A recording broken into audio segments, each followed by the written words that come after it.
The Velodrome is the Olympic Park's most permanent sustainable venue. It will host London 2012 cycling events and combine with a velo park for use by the community post-games.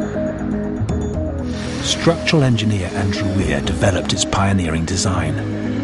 What we tried to look for is a highly sustainable design for the velodrome, minimising the amount of materials that to be used and to make sure it could be built quickly and easily as possible. Andrew and his team could have built the velodrome's roof with heavy steel beams, but devised an eco-alternative.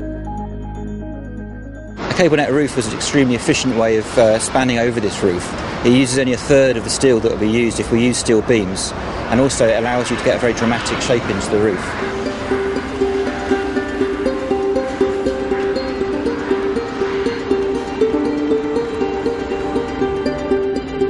The floppy cables were assembled on the ground, then connected to the building's stiff edge rim and stretched like the strings of a tennis racket.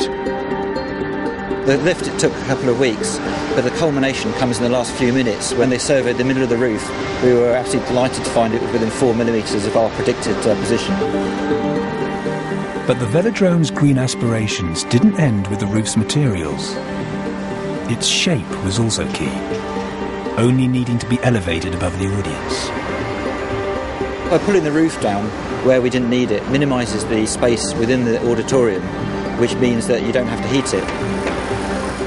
Wooden roof panels were lowered onto the cables, forming a solid suspended roof, without a column in sight. Transparent roof strips will flood the arena with daylight, drastically cutting the need for artificial lights.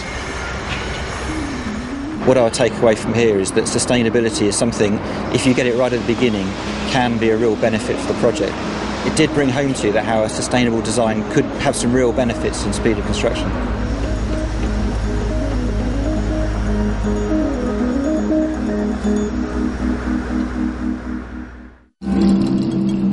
London 2012's Olympic Park site was severely contaminated after a century of heavy industrial use. To regenerate this neglected area of East London, the land had to be cleansed of its polluted past. Civil engineer Safina Sharif took on the challenge. It would have been very easy to have just dug up the material and sent it to landfill, but in the times that we live in now, that's just not acceptable. London 2012 set a seemingly impossible target: to reuse 80% of the polluted soil. 2 million tons of earth had to be decontaminated. It would be the largest soil cleanup ever attempted in Britain. I'm actually a Londoner myself, so it's quite close to my heart, this project. The work that we're doing here isn't just for the game.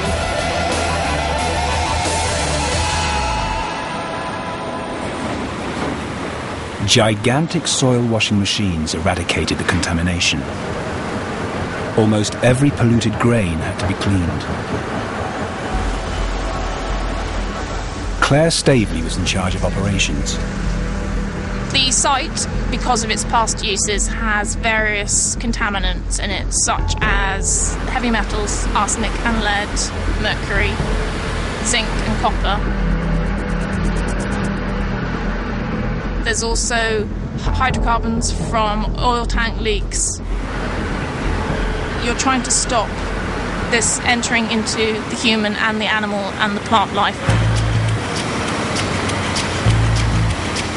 The soil washers took in dirty soil. The sand and gravel were separated by size and rinsed to extract the pollutants. Huge electromagnets stripped out scrap metal. The soil underwent rigorous testing in a laboratory to assess its health. For the team, awaiting the results was often an anxious time. You have to wait and see what the results are like. Pester the labs a lot to get turnarounds on that, but it's very exciting when it comes through and it actually is clean enough to be used. You could literally stick your hand in and have a little kid swallow it and it wouldn't be a problem. The team even beat their target, with 85% of the soil decontaminated and sent for use on the Olympic Park.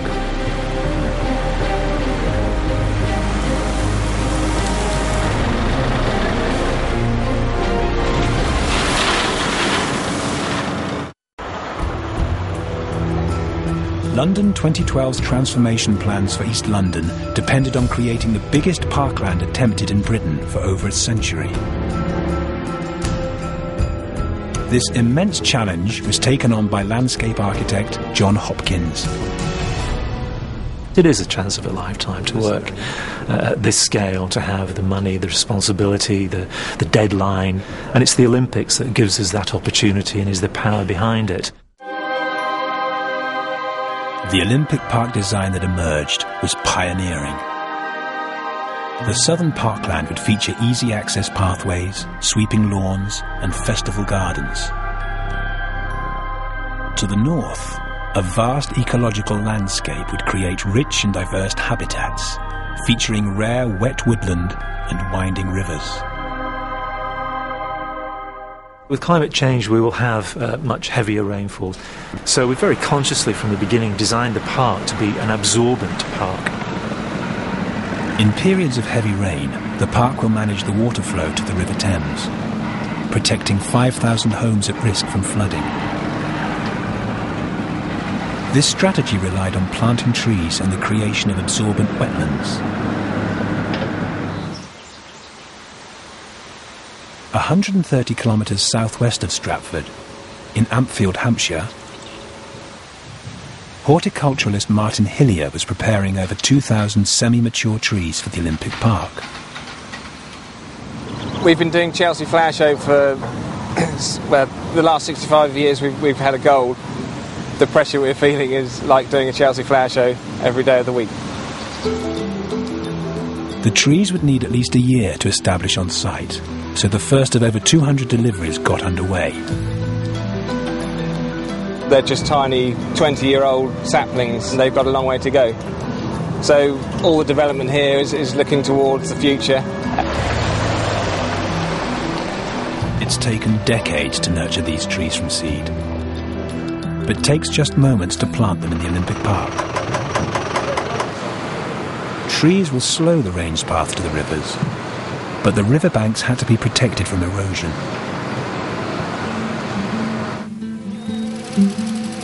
120 kilometres north of Stratford, in Thetford, Norfolk, David Holland had a bioengineered solution. When we first got the call, we were very excited. I think followed then by the realisation that we had to grow over 380,000 wetland plants. Individually planting each one would be impossible. So David and his team grew the plants in coconut coir matting, which could be quickly gathered and drained for transport to the park. We can actually now start to envisage the profile and the way that the riverbank and the wetlands will look. This will give confidence throughout the world that these bioengineering techniques can be used to increase biodiversity and replace some of these horrible, nasty, hard engineering solutions that have been used for so long. The woodlands and wetlands will create rich, diverse habitats for wildlife and create a new green lung for London, helping to reduce urban heat and cut pollution.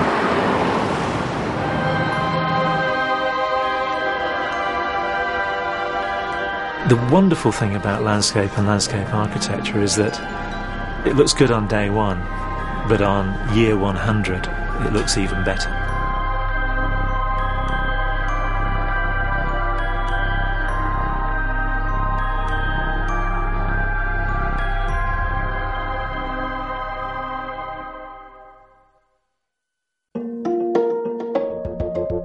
The Olympic Park needed an architectural showpiece, a venue to put not just the Games, but Stratford on the map. So for the Aquatic Centre, London 2012 called on an architect who is guaranteed to deliver. Pritzker Prize winner Zaha Hadid. It was very exciting to be involved in this project because I really believe that the opportunity to really do something, let's say, unusual, but propels people to it.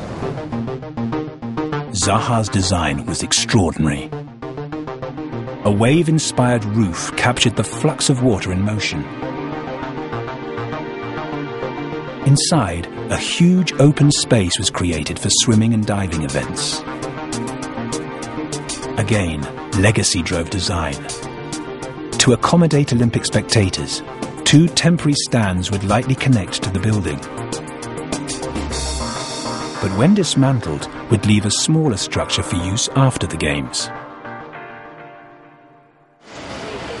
Over 7 months, the iconic roof was built, stretching 160 metres in length and 90 metres wide.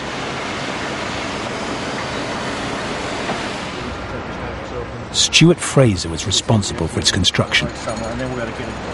This is in use for 60, 80 years beyond Games. The technical performance of the roof is absolutely critical. This roof's the most complex structure I've had to deliver. With the roof constructed, the temporary supports beneath could be taken down. But to do that, Stuart and his team had to lift all 3,000 tons of steel by 200 centimetres.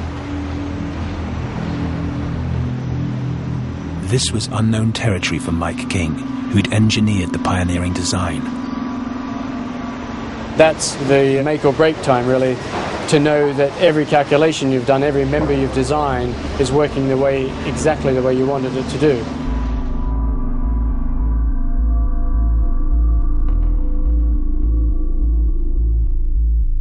We were monitoring about 8 different points, literally recording the movement.